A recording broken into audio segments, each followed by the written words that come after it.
Next 9 news में आपका बहुत बहुत स्वागत है। मैं हूं आपके साथ अबरारुल हक रहमानी। मल्लिकार्जुन खड़गे फिर से एक बार अपने बयान की वजह से चर्चा में आ गए। दरअसल कांग्रेस पार्टी के पूर्व अध्यक्ष राहुल गांधी की सदस्यता रद्द हो गई है और उसके बाद से कांग्रेस पार्टी में अफरा तफरी का माहौल है। दरअसल पार्टी के राष्ट्रीय अध्यक्ष होने के नाते मल्लिकार्जुन खड़गे पर कई बड़ी जिम्मेदारी है और उसके बाद ये कहा जा रहा है कि वही पार्टी की नैया को पार लगाते नजर आएंगे। इस बीच देखा जाए तो जिस तरीके से अब आने वाले जो है दिनों में चुनाव होने वाले हैं कई राज्यों में, उसको लेकर कांग्रेस पार्टी लगातार कमर कसती नजर आती है, लेकिन उनका सियासी तौर पर फ़ायदा कितना होगा ये देखना होगा। इस बीच कांग्रेस पार्टी की तरफ से जिस तरीके से बयानबाजी हुई है वो एक बार आप ज़रूर सुनिए। पधारे हुए सभी नेतागण और हमारे नेता और इस देश के चाहता और कांग्रेस पार्टी को जो नई दिशा और एक नया जोश सब में जो लाए हैं श्री राहुल गांधी जी, मंच पर बैठे हुए केसी वेणुगोपाल जी,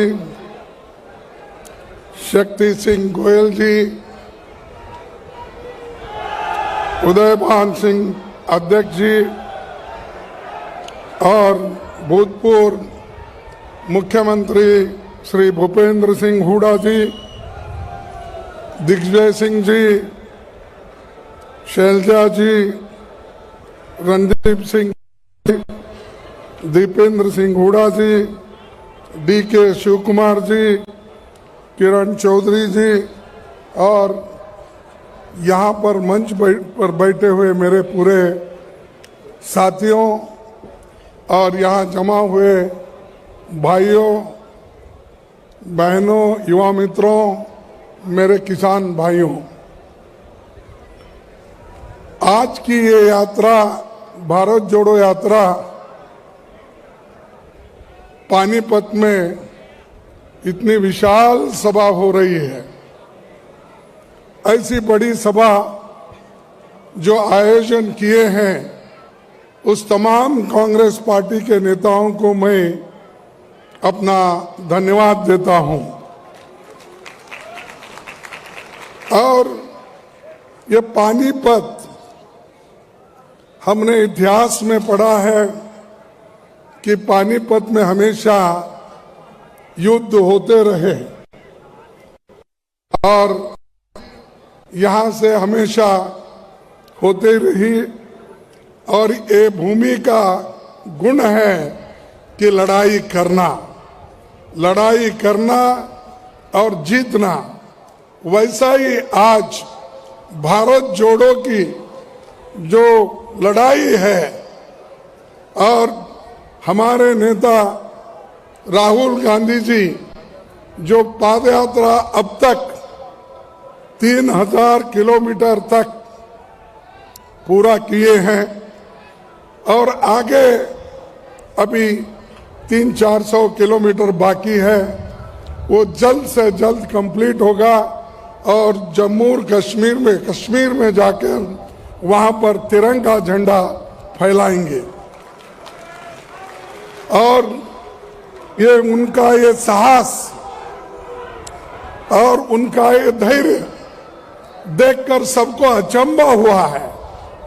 भाई हम तो राहुल गांधी जी को दिल्ली में देखते थे, AC के कमरे में देखते थे, गाड़ी में देखते थे, लेकिन ये राहुल अलग निकले जो कन्याकुमारी से लेकर पानीपत तक अपना जो पादयात्रा पूरे किए हैं।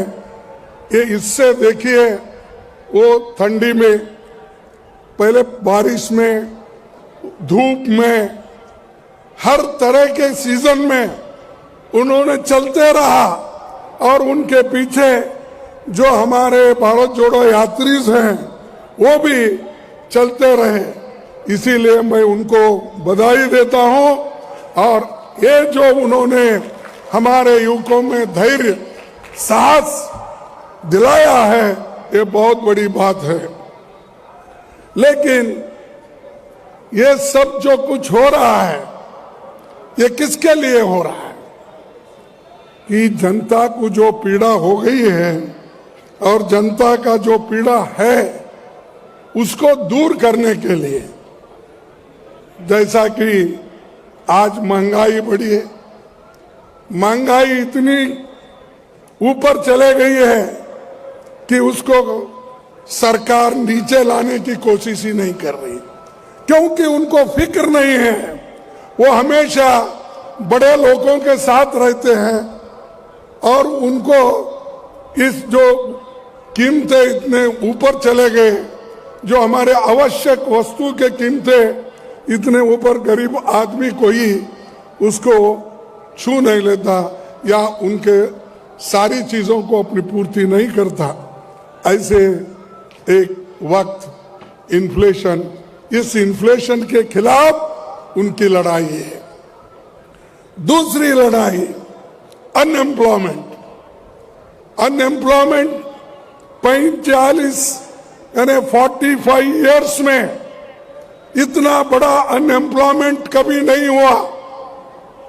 आज उसके लिए वो रास्ते पे आकर लड़ रहे हैं।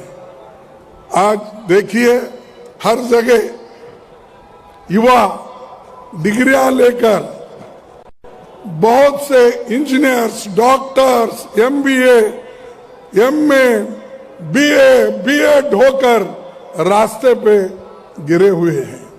उनकी चिंता बीजेपी सरकार नहीं कर रही, उनकी चिंता मोदी जी नहीं कर रहे हैं, शाह जी नहीं कर रहे, और उनका एक ही काम बना है, जब से वो प्रधानमंत्री बने, जब से वो होम मिनिस्टर शाह बने, तब से उनका एक ही काम है कि देश में चुनाव चुनाव चुनाव का भाषण ही करते।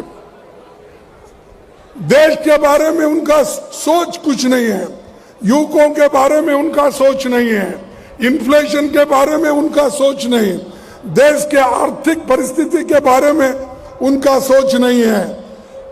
जहां जहां इलेक्शन करवाना, जिन लोगों को तोड़ना, ईडी के मदद से, इनकम टैक्स के मदद से, हर चीज से वो इस्तेमाल करके कांग्रेस को तोड़ने का देखते हैं। राहुल जी के नेतृत्व में हम 6-7 स्टेट में हमारी सरकार आई थी, वहां के लोगों को किसने तोड़ा?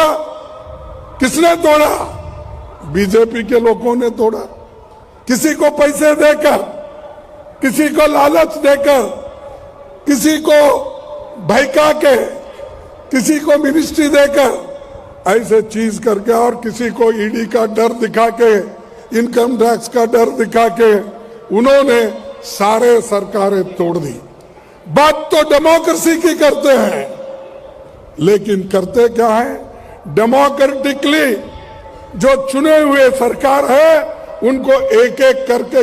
तो आपने देखा कांग्रेस पार्टी के कई नेता जिस तरीके से बयान दे रहे हैं इस वक्त, और उनके निशाने पर भारतीय जनता पार्टी है। जाहिर सी बात है बीजेपी के खिलाफ इस तरीके से बिगुल बजाने फूंकने के बावजूद भी अब देखिए कि जनता का जो समर्थन है वो कांग्रेस के पास नहीं जा पा रहा है। और यही एक बड़ी वजह है कि भारतीय जनता पार्टी को कांग्रेस के किसी भी रणनीति से कोई भी फर्क नहीं पड़ रहा है, और ये कांग्रेस पार्टी की एक बड़ी विफलता है। देखते हैं कि 2024 से पहले किस तरीके के बदलाव कांग्रेस पार्टी अपनी नीतियों में करती है। इस खास रिपोर्ट में बस इतना ही। देखते रहिए ताज़ा तरीन खबरों के लिए नेक्स्ट 9 न्यूज़ को। धन्यवाद।